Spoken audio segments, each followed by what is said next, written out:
ಸಂಘಜ್ಞಾನಿ Guruji Rajrishi exit poll ಭವಿಷ್ಯ ನಿಜವಾಗಿದೆ. ಮಹಾನಾಯಕರ ಹಣೆ ಬರಹವೇ ಉಲ್ಟ ಆಗುವ ಬಗ್ಗೆ ರಾಜಋಷಿ ಗುರೂಜಿ ಭವಿಷ್ಯವನ್ನು ನುಡಿದಿದ್ರು.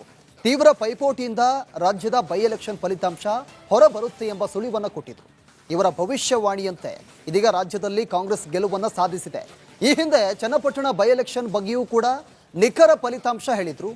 ಇದೀಗ ಬಾಗಲಕೋಟೆ ದಾವಣಗೆರೆ ಬೈ ಎಲೆಕ್ಷನ್ ಫಲಿತಾಂಶವು ಇವರು ಹೇಳಿದಂತೆ ನಿಜವಾಗಿದೆ. ನಮಸ್ಕಾರ. ಈ ಹಿಂದೆ ಒಂದು ವಾಹಿನಿಯಲ್ಲಿ ಜಾಗತಿಕ ಮಟ್ಟದಲ್ಲಿ ತುಂಬಾ ಒಂದು ವೈರಲ್ ಆಗಿರೋ ಟಾಪಿಕ್ ತೊಗೊಂಡು ಮಾತಾಡಿದ್ದೆ.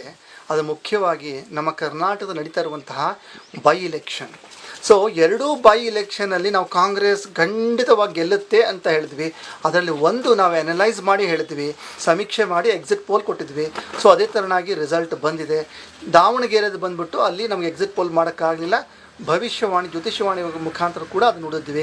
ಸೊ ಎರಡೂ ಕೂಡ ನಮ್ಮ ಕಾಂಗ್ರೆಸ್ಸೇ ಬರುತ್ತೆ ಅಂತ ಹೇಳಿದ್ವಿ. ಸೊ ನಿರ್ದಿಷ್ಟವಾಗಿ 100% ಕಾಂಗ್ರೆಸ್ ನಮ್ಮ ಒಂದು ಬೈ ಎಲೆಕ್ಷನಲ್ಲಿ ಬಂದಿದೆ. ಇನ್ನು ಎರಡನೇದು ಬಹುಮುಖ್ಯವಾಗಿ TVK ವಿಜಯ್ ಬಗ್ಗೆನೂ ಪ್ರೊಡಿಕ್ಷನ್ ಕೊಟ್ಟಿದ್ದೆ. ಯಾಕೆ ತುಂಬ ವೈರಲ್ ಆಗಿದ್ದು, ದೇಶಾದ್ಯಂತ ವೈರಲ್ ಆಗಿದ್ದಂಥ ಒಂದು ಟಾಪಿಕ್ ಅದು. ಸೊ ಅಲ್ಲಿ ನಾನು ಕ್ಲಿಯರಾಗಿ ಹೇಳಿದ್ದೆ, ಈ ಒಂದು ನಮ್ಮ ವಿಜಯ್ ಅವರಿಗೂ ಕೂಡ ಒಂದು ಬಹುಮತದಲ್ಲಿ ಒಂದು ದೊಡ್ಡ ಮಟ್ಟಕ್ಕೆ ಬರಲ್ಲ ಅಂತ ಹೇಳಿದ್ದೆ. ಸೊ ಇವಾಗ ಅವರು ಬಂದರೂ ಕೂಡ ಇದೊಂದು ಎಕ್ಸಾಂಪಲ್ ಹೇಳ್ತೀನಿ. ಈ ಹಿಂದೆ ಇದೇ ಥರನಾಗಿ 2009ರಲ್ಲಿ ನಾವು YSRದವ್ರು ನೋಡಿದ್ದೀವಿ. ಅವರಿಗೆ ರಾಜಯೋಗ ಇರಲಿಲ್ಲ. ಆದಾಗಲೂ ಕೂಡ ಅವರು ಒಂದು ಒಂದು ಒಂದು ರಾಜಕೀಯ ಕುತಂತ್ರದಿಂದ ಒಂದು ಮುಖ್ಯಮಂತ್ರಿ ಸ್ಥಾನವನ್ನು ತೊಗೊಂಡ್ರು. ಸೊ ಅದು ತೊಗೊಂಡು ಮೇಯಲ್ಲೇ ತೊಗೊಂಡ್ರು. 2009 ತೊಗೊಂಡ್ರು.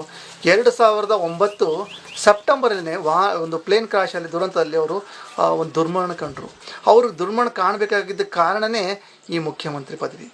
ಸೊ ಹಾಗೆ ನಮ್ಮ ಈ ವಿಜಯ್ಗೂ ಕೂಡ ಈಗೇನೋ ಅವರಿಗೆ ಒಂದು ಮುಖ್ಯಮಂತ್ರಿ ಪಟ್ಟ ಸಿಗುವಂಥ ಯೋಗಗಳು ಅವು ಎಲ್ಲ ಇದ್ದರೂ ಕೂಡ ಲಾಂಗ್ ಟರ್ಮಲ್ಲಿ ನೋಡಿದಾಗ ಇದು ಒಂದಲ್ಲ ಒಂದು ದುರಂತಕ್ಕೆ ನಾಂದಿ ಆಗೋದು ಮಾತ್ರ ಗ್ಯಾರಂಟಿ. ಒಂದು ಟೈಮಲ್ಲಿ ಅವರೇ ಮನವರಿಕೆ ಮಾಡ್ಕೊಂಡ್ಬಿಡ್ತಾರೆ, ಅಯ್ಯೋ ಯಾಕಪ್ಪ ಪೊಲಿಟಿಕ್ಸ್ಗೆ ಬಂದೆ ಅಂತ. ಸೊ ಹಾಗೆ ಈ ಒಂದು ಸಂಗತಿ ಮುಂಬರುವ ದಿನಗಳಲ್ಲಿ ನಿಮಗೆ ಅದು ಕೂಡ ಕಣ್ಣಿಗೆ ಕಾಣಿಸುತ್ತೆ. ಸೊ ಇನ್ನು ಮೂರನೇದಾಗಿ ಬಂದು ಹೇಳಿದ್ದೆ ವೆಸ್ಟ್ ಬೆಂಗಾಲಲ್ಲಿ. ಸೊ ಇವಾಗ ಏನಾಗಿದೆ ಅದು ಧರ್ಮ ರೀತಿಯಿಂದನೇ ಆಗಿದೆ. ಧರ್ಮಕ್ಕೆ ಅದು ಬೇಕಾಗಿತ್ತು. ಯಾಕಂದರೆ ಫಸ್ಟ್ ರಾಷ್ಟ್ರೀಯ ಸುರಕ್ಷತೆ, ಯಾಕಂದರೆ ಅಲ್ಲಿ ಬೇ ಆಫ್ ಬೆಂಗಾಲ್ ಬರುತ್ತೆ. ಸೊ ಹೀಗಾಗಿ ಅದೇನಾಗುತ್ತೆ, ಇಂಟರ್ನ್ಯಾಷನಲ್ ಬಾರ್ಡರ್ಸ್ ಎಲ್ಲ ಅಲ್ಲಿ ಕನೆಕ್ಟ್ ಆಗುತ್ತೆ. ಬೇ ಆಫ್ ಬೆಂಗಾಲ್ ಆಗುತ್ತೆ. ಅಲ್ಲಿ ಒಂದು ರಕ್ಷಣೆ ರಾಷ್ಟ್ರದ ಒಂದು ಹಿತರಕ್ಷಣೆಗೆ ಅಲ್ಲಿ ಈಗ ಆಗಿರೋ ಸಂಘಜ್ಞಾನಿ ಗುರೂಜಿ ರಾಜಋಷಿ ಎಕ್ಸಿಟ್ ಪೋಲ್ ಭವಿಷ್ಯ ನಿಜವಾಗಿದೆ. ಮಹಾನಾಯಕರ ಹಣೆ ಬರಹವೇ ಉಲ್ಟ ಆಗುವ ಬಗ್ಗೆ ರಾಜಋಷಿ ಗುರೂಜಿ ಭವಿಷ್ಯವನ್ನು ನುಡಿದಿದ್ರು. ತೀವ್ರ ಪೈಪೋಟಿಯಿಂದ ರಾಜ್ಯದ ಬೈ ಎಲೆಕ್ಷನ್ ಫಲಿತಾಂಶ ಹೊರಬರುತ್ತೆ ಎಂಬ ಸುಳಿವನ್ನು ಕೊಟ್ಟಿದ್ರು. ಇವರ ಭವಿಷ್ಯವಾಣಿಯಂತೆ ಇದೀಗ ರಾಜ್ಯದಲ್ಲಿ ಕಾಂಗ್ರೆಸ್ ಗೆಲುವನ್ನು ಸಾಧಿಸಿದೆ. ಈ ಹಿಂದೆ ಚನ್ನಪಟ್ಟಣ ಬೈ ಎಲೆಕ್ಷನ್ ಬಗ್ಗೆಯೂ ಕೂಡ ನಿಖರ ಫಲಿತಾಂಶ ಹೇಳಿದ್ರು. ಇದೀಗ ಬಾಗಲಕೋಟೆ ದಾವಣಗೆರೆ ಬೈ ಎಲೆಕ್ಷನ್ ಫಲಿತಾಂಶವು ಇವರು ಹೇಳಿದಂತೆ ನಿಜವಾಗಿದೆ. ನಮಸ್ಕಾರ. ಈ ಹಿಂದೆ ಒಂದು ವಾಹಿನಿಯಲ್ಲಿ ಜಾಗತಿಕ ಮಟ್ಟದಲ್ಲಿ ತುಂಬಾ ಒಂದು ವೈರಲ್ ಆಗಿರೋ ಟಾಪಿಕ್ ತೊಗೊಂಡು ಮಾತಾಡಿದ್ದೆ. ಅದು ಮುಖ್ಯವಾಗಿ ನಮ್ಮ ಕರ್ನಾಟಕದ ನಡೀತಾ ಇರುವಂತಹ ಬೈ ಇಲೆಕ್ಷನ್. ಸೊ ಎರಡೂ ಬೈ ಇಲೆಕ್ಷನಲ್ಲಿ ನಾವು ಕಾಂಗ್ರೆಸ್ ಖಂಡಿತವಾಗಿ ಗೆಲ್ಲುತ್ತೆ ಅಂತ ಹೇಳಿದ್ವಿ. ಅದರಲ್ಲಿ ಒಂದು ನಾವು ಅನಲೈಸ್ ಮಾಡಿ ಹೇಳಿದ್ವಿ, ಸಮೀಕ್ಷೆ ಮಾಡಿ ಎಕ್ಸಿಟ್ ಪೋಲ್ ಕೊಟ್ಟಿದ್ವಿ. ಸೊ ಅದೇ ಥರನಾಗಿ ರಿಸಲ್ಟ್ ಬಂದಿದೆ. ದಾವಣಗೆರೆದು ಬಂದ್ಬಿಟ್ಟು ಅಲ್ಲಿ ನಮಗೆ ಎಕ್ಸಿಟ್ ಪೋಲ್ ಮಾಡೋಕ್ಕಾಗಲಿಲ್ಲ. ಭವಿಷ್ಯವಾಣಿ ಜ್ಯೋತಿಷ್ಯವಾಣಿ ಮುಖಾಂತರ ಕೂಡ ಅದು ನೋಡಿದ್ವಿ. ಸೊ ಎರಡೂ ಕೂಡ ನಮ್ಮ ಕಾಂಗ್ರೆಸ್ಸೇ ಬರುತ್ತೆ ಅಂತ ಹೇಳಿದ್ವಿ. ಸೊ ನಿರ್ದಿಷ್ಟವಾಗಿ 100% ಕಾಂಗ್ರೆಸ್ ನಮ್ಮ ಒಂದು ಬೈ ಎಲೆಕ್ಷನಲ್ಲಿ ಬಂದಿದೆ. ಇನ್ನು ಎರಡನೇದು ಬಹುಮುಖ್ಯವಾಗಿ TVK ವಿಜಯ್ ಬಗ್ಗೆನೂ ಪ್ರೊಡಿಕ್ಷನ್ ಕೊಟ್ಟಿದ್ದೆ. ಯಾಕೆ ತುಂಬ ವೈರಲ್ ಆಗಿದ್ದು, ದೇಶಾದ್ಯಂತ ವೈರಲ್ ಆಗಿದ್ದಂಥ ಒಂದು ಟಾಪಿಕ್ ಅದು. ಸೊ ಅಲ್ಲಿ ನಾನು ಕ್ಲಿಯರಾಗಿ ಹೇಳಿದ್ದೆ, ಈ ಒಂದು ನಮ್ಮ ವಿಜಯ್ ಅವರಿಗೂ ಕೂಡ ಒಂದು ಬಹುಮತದಲ್ಲಿ ಒಂದು ದೊಡ್ಡ ಮಟ್ಟಕ್ಕೆ ಬರಲ್ಲ ಅಂತ ಹೇಳಿದ್ದೆ. ಸೊ ಇವಾಗ ಅವರು ಬಂದರೂ ಕೂಡ ಇದೊಂದು ಎಕ್ಸಾಂಪಲ್ ಹೇಳ್ತೀನಿ. ಈ ಹಿಂದೆ ಇದೇ ಥರನಾಗಿ 2009ರಲ್ಲಿ ನಾವು YSRದವ್ರು ನೋಡಿದ್ದೀವಿ. ಅವರಿಗೆ ರಾಜಯೋಗ ಇರಲಿಲ್ಲ. ಆದಾಗಲೂ ಕೂಡ ಅವರು ಒಂದು ಒಂದು ಒಂದು ರಾಜಕೀಯ ಕುತಂತ್ರದಿಂದ ಒಂದು ಮುಖ್ಯಮಂತ್ರಿ ಸ್ಥಾನವನ್ನು ತೊಗೊಂಡ್ರು. ಸೊ ಅದು ತೊಗೊಂಡು ಮೇಯಲ್ಲೇ ತೊಗೊಂಡ್ರು. 2009 ತೊಗೊಂಡ್ರು. 2009 ಸೆಪ್ಟೆಂಬರಲ್ಲೇ ಒಂದು ಪ್ಲೇನ್ ಕ್ರಾಶಲ್ಲಿ ದುರಂತದಲ್ಲಿ ಅವರು ಒಂದು ದುರ್ಮರಣ ಕಂಡರು. ಅವರು ದುರ್ಮರಣ ಕಾಣಬೇಕಾಗಿದ್ದ ಕಾರಣವೇ ಈ ಮುಖ್ಯಮಂತ್ರಿ ಪದವಿ. ಸೊ ಹಾಗೆ ನಮ್ಮ ಈ ವಿಜಯ್ಗೂ ಕೂಡ ಈಗೇನೋ ಅವರಿಗೆ ಒಂದು ಮುಖ್ಯಮಂತ್ರಿ ಪಟ್ಟ ಸಿಗುವಂಥ ಯೋಗಗಳು ಅವು ಎಲ್ಲ ಇದ್ದರೂ ಕೂಡ ಲಾಂಗ್ ಟರ್ಮಲ್ಲಿ ನೋಡಿದಾಗ ಇದು ಒಂದಲ್ಲ ಒಂದು ದುರಂತಕ್ಕೆ ನಾಂದಿ ಆಗೋದು ಮಾತ್ರ ಗ್ಯಾರಂಟಿ. ಒಂದು ಟೈಮಲ್ಲಿ ಅವರೇ ಮನವರಿಕೆ ಮಾಡ್ಕೊಂಡ್ಬಿಡ್ತಾರೆ, ಅಯ್ಯೋ ಯಾಕಪ್ಪ ಪೊಲಿಟಿಕ್ಸ್ಗೆ ಬಂದೆ ಅಂತ. ಸೊ ಹಾಗೆ ಈ ಒಂದು ಸಂಗತಿ ಮುಂಬರುವ ದಿನಗಳಲ್ಲಿ ನಿಮಗೆ ಅದು ಕೂಡ ಕಣ್ಣಿಗೆ ಕಾಣಿಸುತ್ತೆ. ಸೊ ಇನ್ನು ಮೂರನೇದಾಗಿ ಬಂದು ಹೇಳಿದ್ದೆ ವೆಸ್ಟ್ ಬೆಂಗಾಲಲ್ಲಿ. ಸೊ ಇವಾಗ ಏನಾಗಿದೆ ಅದು ಧರ್ಮ ರೀತಿಯಿಂದನೇ ಆಗಿದೆ. ಧರ್ಮಕ್ಕೆ ಅದು ಬೇಕಾಗಿತ್ತು, ಯಾಕಂದರೆ ಫಸ್ಟ್ ರಾಷ್ಟ್ರೀಯ ಸುರಕ್ಷತೆ, ಯಾಕಂದರೆ ಅಲ್ಲಿ ಬೇ ಆಫ್ ಬೆಂಗಾಲ್ ಬರುತ್ತೆ.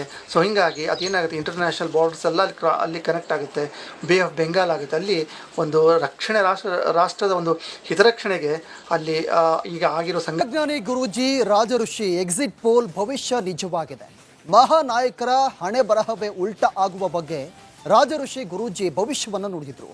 ತೀವ್ರ ಪೈಪೋಟಿಯಿಂದ ರಾಜ್ಯದ ಬೈ ಎಲೆಕ್ಷನ್ ಫಲಿತಾಂಶ ಹೊರಬರುತ್ತೆ ಎಂಬ ಸುಳಿವನ್ನು ಕೊಟ್ಟಿದ್ರು. ಇವರ ಭವಿಷ್ಯವಾಣಿಯಂತೆ ಇದೀಗ ರಾಜ್ಯದಲ್ಲಿ ಕಾಂಗ್ರೆಸ್ ಗೆಲುವನ್ನು ಸಾಧಿಸಿದೆ. ಈ ಹಿಂದೆ ಚನ್ನಪಟ್ಟಣ ಬೈ ಎಲೆಕ್ಷನ್ ಬಗ್ಗೆಯೂ ಕೂಡ ನಿಖರ ಫಲಿತಾಂಶ ಹೇಳಿದ್ರು. ಇದೀಗ ಬಾಗಲಕೋಟೆ ದಾವಣಗೆರೆ ಬೈ ಎಲೆಕ್ಷನ್ ಫಲಿತಾಂಶವೂ ಇವರು ಹೇಳಿದಂತೆ ನಿಜವಾಗಿದೆ. ಬಂದ್ಬಿಟ್ಟು ಅಲ್ಲಿ ನಮಸ್ಕಾರ. ಈ ಹಿಂದೆ ಒಂದು ವಾಹಿನಿಯಲ್ಲಿ ಜಾಗತಿಕ ಮಟ್ಟದಲ್ಲಿ ತುಂಬಾ ಒಂದು ವೈರಲ್ ಆಗಿರೋ ಟಾಪಿಕ್ ತೊಗೊಂಡು ಮಾತಾಡಿದ್ದೆ. ಅದು ಮುಖ್ಯವಾಗಿ ನಮ್ಮ ಕರ್ನಾಟಕದ ನಡೀತಾ ಇರುವಂತಹ ಬೈ ಇಲೆಕ್ಷನ್. ಸೊ ಎರಡೂ ಬೈ ಇಲೆಕ್ಷನಲ್ಲಿ ನಾವು ಕಾಂಗ್ರೆಸ್ ಖಂಡಿತವಾಗಿ ಗೆಲ್ಲುತ್ತೆ ಅಂತ ಹೇಳಿದ್ವಿ. ಅದರಲ್ಲಿ ಒಂದು ನಾವು ಅನಲೈಸ್ ಮಾಡಿ ಹೇಳಿದ್ವಿ, ಸಮೀಕ್ಷೆ ಮಾಡಿ ಎಕ್ಸಿಟ್ ಪೋಲ್ ಕೊಟ್ಟಿದ್ವಿ. ಸೊ ಅದೇ ಥರನಾಗಿ ರಿಸಲ್ಟ್ ಬಂದಿದೆ. ದಾವಣಗೆರೆದು ಬಂದ್ಬಿಟ್ಟು ಅಲ್ಲಿ ನಮಗೆ ಎಕ್ಸಿಟ್ ಪೋಲ್ ಮಾಡೋಕ್ಕಾಗಲಿಲ್ಲ. ಭವಿಷ್ಯವಾಣಿ ಜ್ಯೋತಿಷ್ಯವಾಣಿ ಮುಖಾಂತರ ಕೂಡ ಅದು ನೋಡಿದ್ವಿ. ಸೊ ಎರಡೂ ಕೂಡ ನಮ್ಮ ಕಾಂಗ್ರೆಸ್ಸೇ ಬರುತ್ತೆ ಅಂತ ಹೇಳಿದ್ವಿ. ಸೊ ನಿರ್ದಿಷ್ಟವಾಗಿ 100% ಕಾಂಗ್ರೆಸ್ ನಮ್ಮ ಒಂದು ಬೈ ಇಲೆಕ್ಷನಲ್ಲಿ ಬಂದಿದೆ. ಇನ್ನು ಎರಡನೇದು ಬಹುಮುಖ್ಯವಾಗಿ TVK ವಿಜಯ್ ಬಗ್ಗೆ ಪ್ರೊಡಿಕ್ಷನ್ ಕೊಟ್ಟಿದ್ದೆ. ಯಾಕೆ ತುಂಬ ವೈರಲ್ ಆಗಿದ್ದು, ದೇಶಾದ್ಯಂತ ವೈರಲ್ ಆಗಿದ್ದಂಥ ಒಂದು ಟಾಪಿಕ್ ಅದು. ಸೊ ಅಲ್ಲಿ ನಾನು ಕ್ಲಿಯರಾಗಿ ಹೇಳಿದ್ದೆ, ಈ ಒಂದು ನಮ್ಮ ವಿಜಯ್ ಅವರಿಗೂ ಕೂಡ ಒಂದು ಬಹುಮತದಲ್ಲಿ ಒಂದು ದೊಡ್ಡ ಮಟ್ಟಕ್ಕೆ ಬರಲ್ಲ ಅಂತ ಹೇಳಿದ್ದೆ. ಸೊ ಇವಾಗ ಅವರು ಬಂದರೂ ಕೂಡ ಇದೊಂದು ಎಕ್ಸಾಂಪಲ್ ಹೇಳ್ತೀನಿ. ಈ ಹಿಂದೆ ಇದೇ ಥರನಾಗಿ 2009ರಲ್ಲಿ ನಾವು YSRದವ್ರು ನೋಡಿದ್ವಿ. ಅವರಿಗೆ ರಾಜಯೋಗ ಇರಲಿಲ್ಲ, ಆದಾಗಲೂ ಕೂಡ ಅವರು ಒಂದು ಒಂದು ಒಂದು ರಾಜಕೀಯ ಕುತಂತ್ರದಿಂದ ಒಂದು ಮುಖ್ಯಮಂತ್ರಿ ಸ್ಥಾನವನ್ನು ತೊಗೊಂಡ್ರು. ಸೊ ಅದು ತೊಗೊಂಡು ಮೇಯಲ್ಲೇ ತೊಗೊಂಡ್ರು. 2009 ತೊಗೊಂಡ್ರು. 2009 ಸೆಪ್ಟೆಂಬರಲ್ಲೇ ಒಂದು ಪ್ಲೇನ್ ಕ್ರಾಶಲ್ಲಿ ದುರಂತದಲ್ಲಿ ಅವರು ಒಂದು ದುರ್ಮರಣ ಕಂಡರು. ಅವರು ದುರ್ಮರಣ ಕಾಣಬೇಕಾಗಿದ್ದ ಕಾರಣವೇ ಈ ಮುಖ್ಯಮಂತ್ರಿ ಪದವಿ. ಸೊ ಹಾಗೆ ನಮ್ಮ ಈ ವಿಜಯ್ಗೂ ಕೂಡ ಈಗೇನೋ ಅವರಿಗೆ ಒಂದು ಮುಖ್ಯಮಂತ್ರಿ ಪಟ್ಟ ಸಿಗುವಂಥ ಯೋಗಗಳು ಅವು ಎಲ್ಲ ಇದ್ದರೂ ಕೂಡ ಲಾಂಗ್ ಟರ್ಮಲ್ಲಿ ನೋಡಿದಾಗ ಇದು ಒಂದಲ್ಲ ಒಂದು ದುರಂತಕ್ಕೆ ನಾಂದಿ ಆಗೋದು ಮಾತ್ರ ಗ್ಯಾರಂಟಿ. ಒಂದು ಟೈಮಲ್ಲಿ ಅವರೇ ಮನವರಿಕೆ ಮಾಡ್ಕೊಂಡ್ಬಿಡ್ತಾರೆ, ಅಯ್ಯೋ ಯಾಕಪ್ಪ ಪೊಲಿಟಿಕ್ಸ್ಗೆ ಬಂದೆ ಅಂತ. ಸೊ ಹಾಗೆ ಈ ಒಂದು ಸಂಗತಿ ಮುಂಬರುವ ದಿನಗಳಲ್ಲಿ ನಿಮಗೆ ಅದು ಕೂಡ ಕಣ್ಣಿಗೆ ಕಾಣಿಸುತ್ತೆ. ಸೊ ಇನ್ನು ಮೂರನೇದಾಗಿ ಬಂದು ಹೇಳಿದ್ದೆ ವೆಸ್ಟ್ ಬೆಂಗಾಲಲ್ಲಿ. ಸೊ ಇವಾಗ ಏನಾಗಿದೆ ಅದು ಧರ್ಮ ರೀತಿಯಿಂದನೇ ಆಗಿದೆ. ಧರ್ಮಕ್ಕೆ ಅದು ಬೇಕಾಗಿತ್ತು, ಯಾಕಂದರೆ ಫಸ್ಟ್ ರಾಷ್ಟ್ರೀಯ ಸುರಕ್ಷತೆ, ಯಾಕಂದರೆ ಅಲ್ಲಿ ಬೇ ಆಫ್ ಬೆಂಗಾಲ್ ಬರುತ್ತೆ. ಸೊ ಹೀಗಾಗಿ ಅದೇನಾಗುತ್ತೆ, ಇಂಟರ್ನ್ಯಾಷನಲ್ ಬಾರ್ಡರ್ಸ್ ಎಲ್ಲ ಅಲ್ಲಿ ಕನೆಕ್ಟ್ ಆಗುತ್ತೆ, ಬೇ ಆಫ್ ಬೆಂಗಾಲ್ ಆಗುತ್ತೆ. ಅಲ್ಲಿ ಒಂದು ರಕ್ಷಣೆ ರಾಷ್ಟ್ರದ ಒಂದು ಹಿತರಕ್ಷಣೆಗೆ ಅಲ್ಲಿ ಈಗ ಆಗಿರೋ